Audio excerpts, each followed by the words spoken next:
Welcome to r/Payback, where a seemingly innocent office potluck turns into a deadly betrayal. I've always been the quiet type. Focused, reliable, and not one for the spotlight.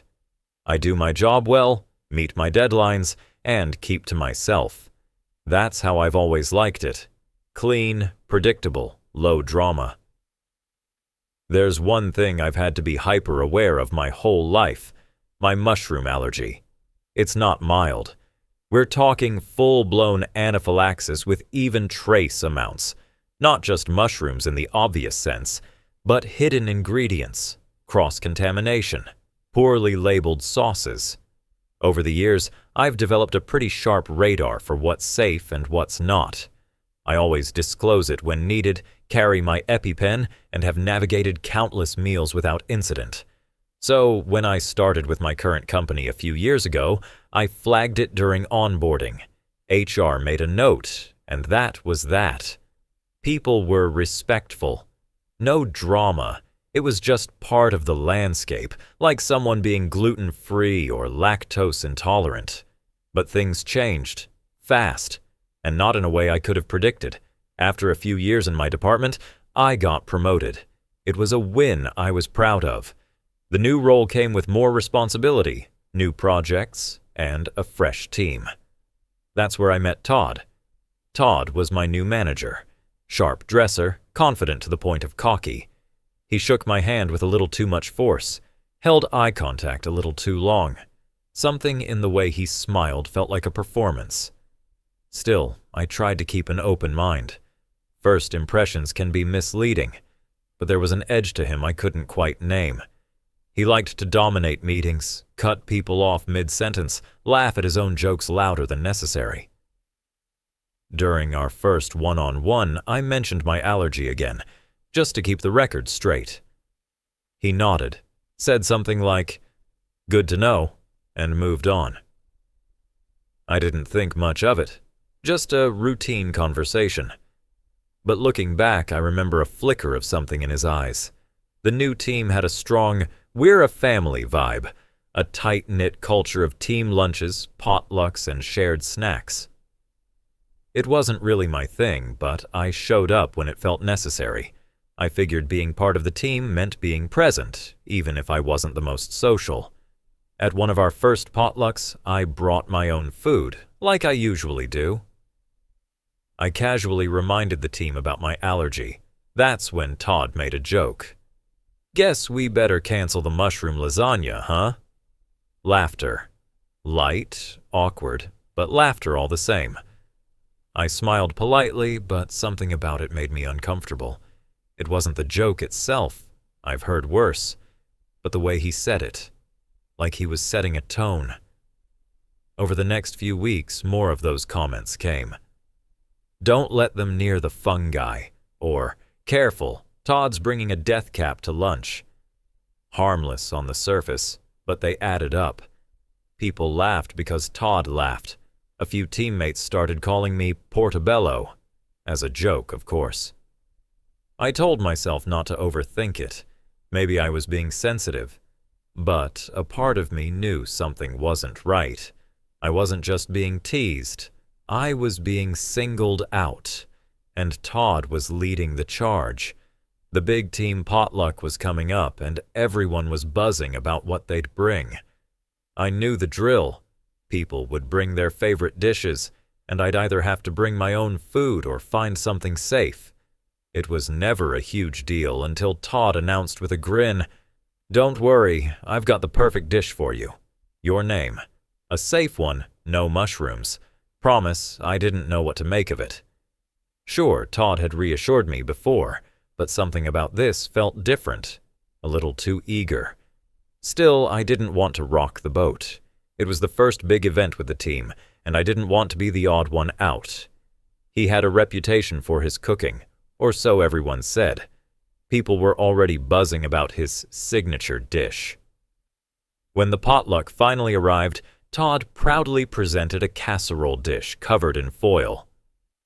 "Just a little something special for you," he said with that same exaggerated smile. I could hear the others chuckling quietly around me, a sort of inside joke. I was hesitant, but I didn't want to seem ungrateful. After all, he had gone out of his way to make something safe. He'd reassured me so many times. I decided to take one small bite. That's when the world turned sideways. Within seconds, I felt my throat tighten. A cold, tingling sensation crept up my face. I couldn't breathe. My chest felt like it was caving in. Panic surged through me. I tried to stand up, to say something, but my vision blurred. The room erupted into chaos.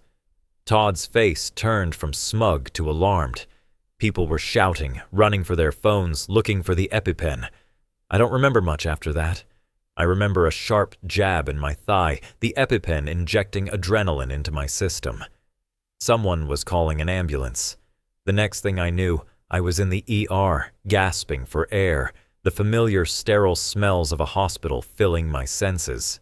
I woke up in the ER with an IV in my arm, heart pounding. The nurse was standing nearby, looking concerned but calm. "You had a severe allergic reaction," she said. "It looks like there was mushroom exposure." A rush of realization hit me. The casserole, Todd's dish. He'd assured me it was safe, and yet, here I was. My throat still felt raw and my chest burned. The EpiPen had worked, but I was still shaken. I lay there for a long moment, trying to piece it all together. Had he made a mistake? Maybe he was so confident in his cooking that he didn't even consider cross-contamination. But no, I knew the signs. It wasn't just an error. He'd reassured me so many times. It felt deliberate. My stomach twisted with confusion and fear. I wasn't sure what to think. Was it an honest mistake?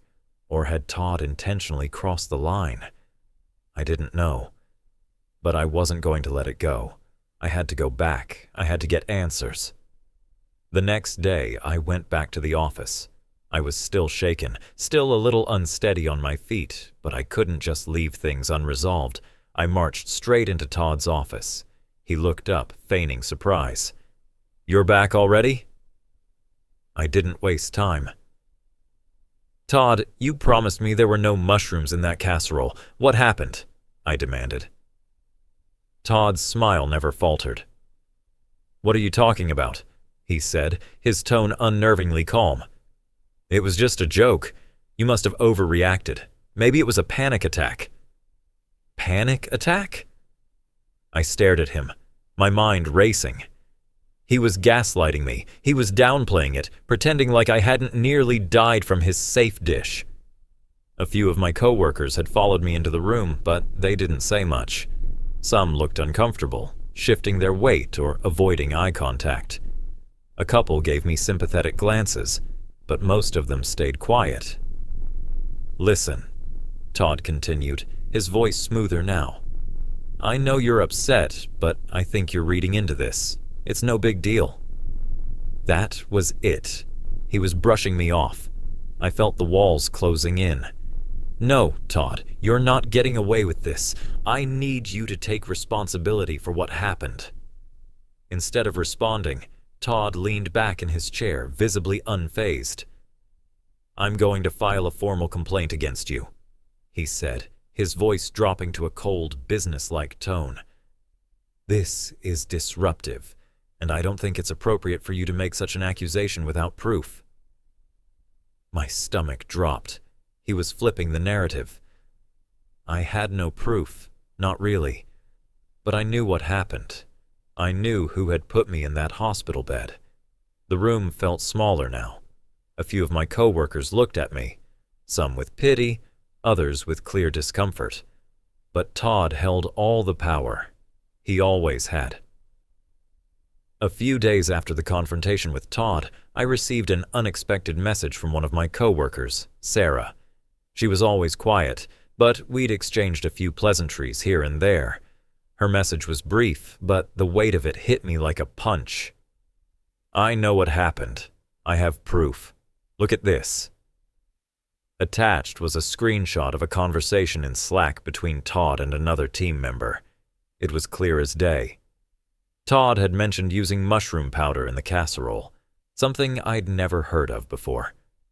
The words jumped off the screen. Just a pinch of mushroom powder. No one will notice. Your name won't even know. I froze, staring at the screen. My heart pounded in my chest, and a cold sweat broke out along my neck. Betrayal, fear, rage, they swirled together in a nauseating mixture. This wasn't a mistake. It wasn't an accidental cross-contamination. Todd had deliberately added mushrooms to my food. The world around me felt suddenly smaller, as if the walls were closing in. I couldn't believe it. Not just that he had done it, but that he had planned it. And to what end? Was this some sick game to him? To prove a point? I had to act. I couldn't let this slide. I wasn't going to let him get away with it. Not now, not ever. I didn't waste any time. I went straight to HR. This wasn't something I could handle internally anymore, not with the proof I had. The HR manager, Rebecca, was sympathetic but dismissive. She told me that these things happen sometimes and tried to minimize what had transpired. "We can offer you remote work for a while and we'll have a team mediation to address the tension," she suggested. I clenched my fists. "No," I said, my voice steady but firm. "I want accountability. I want justice. I'm not just going to let this go." Rebecca raised an eyebrow.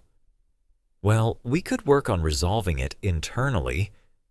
"I don't want to resolve it internally," I interrupted, my voice rising. "This is a serious issue. I'm not going to be part of a team that thinks it's okay to put my life in danger. If I don't see action, I'll go legal." The room went silent. For the first time, Rebecca looked uncomfortable, but she didn't push further. She just nodded. I knew I'd made an impact, but whether that would lead to anything substantial was still unclear. The next few days felt like a blur. I couldn't focus on anything except the growing storm. I filed a formal complaint with upper-level HR, and soon after, corporate legal became involved. The investigation began, and it was thorough. Interviews were conducted with everyone on the team. They brought in digital forensics, combing through Slack messages, email threads, and meeting notes. They even retrieved the messages Sarah had sent me, and the screenshot of Todd's conversation about the mushroom powder was on the table. The investigation revealed something I hadn't even anticipated. Todd's behavior wasn't just isolated to me. There were subtle signs of inappropriate conduct toward others too. Texts and messages he'd sent in private, undermining people, making snide comments, manipulating situations. It became clear that this wasn't just a single bad decision. It was part of a larger pattern of toxic behavior that had gone unchecked. Todd's suspension came first. At first, he protested, claiming it was all a misunderstanding. But when the full scope of the investigation came to light, he was fired. It wasn't just about the mushrooms anymore.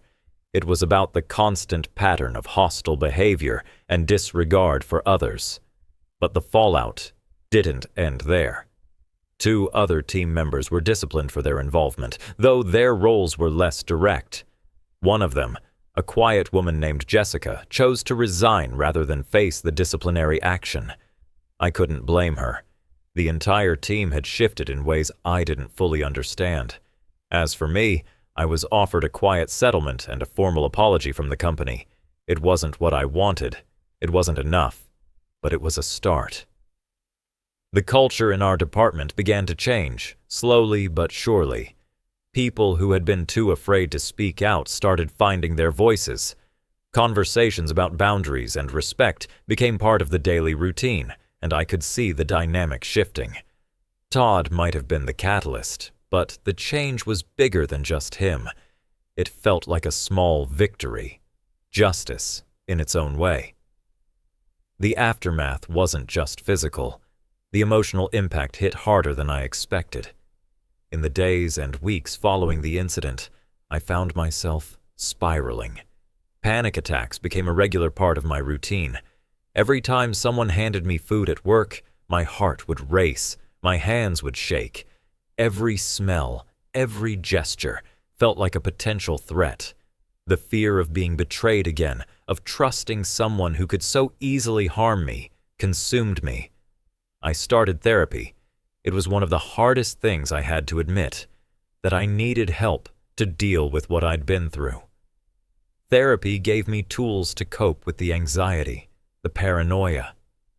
Slowly, I started to regain a sense of control over my emotions. But trust was different. I couldn't shake the feeling that something was always lurking beneath the surface, that it was only a matter of time before it happened again. But I had my family. I had my friends. They helped me rebuild in ways I couldn't do on my own. They listened. They supported me. Little by little, the panic attacks became less frequent, the nightmares fewer. But the scars, emotional ones, would linger. Trust, once broken, wasn't something that could be easily repaired. The legal compensation came through shortly after everything settled. It wasn't much, just enough to cover medical expenses, a small part of the emotional toll. I'd never cared much for the money, but it was a necessary step. As for staying or leaving the company, I chose to stay. Not because I wanted to, but because I felt like leaving would be giving Todd and the toxic culture he fostered exactly what they wanted. I stayed to show that I wouldn't let fear dictate my future. And, to be honest, the department had started changing. Slowly, the atmosphere lightened, and people became more aware of their behavior. Maybe it wasn't perfect, but it was better. That said, the workplace wasn't as safe as it should have been, and I learned to never take that for granted again. Toxicity can fester in silence, hidden behind the surface of small jokes and misplaced trust. Looking back, I see things with a new clarity. Anger, sadness, yes, but also strength. It wasn't just about what Todd did. It was about the courage I found in myself to confront what was wrong, to demand accountability, and to move forward in a world that sometimes doesn't make space for people like me. If you have allergies, if you feel unsafe, know that you're not alone. Speak up, stand firm, trust yourself.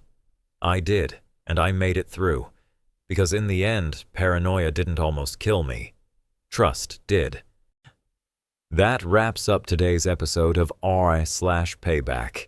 If you enjoyed the ride, don't forget to subscribe for more epic stories.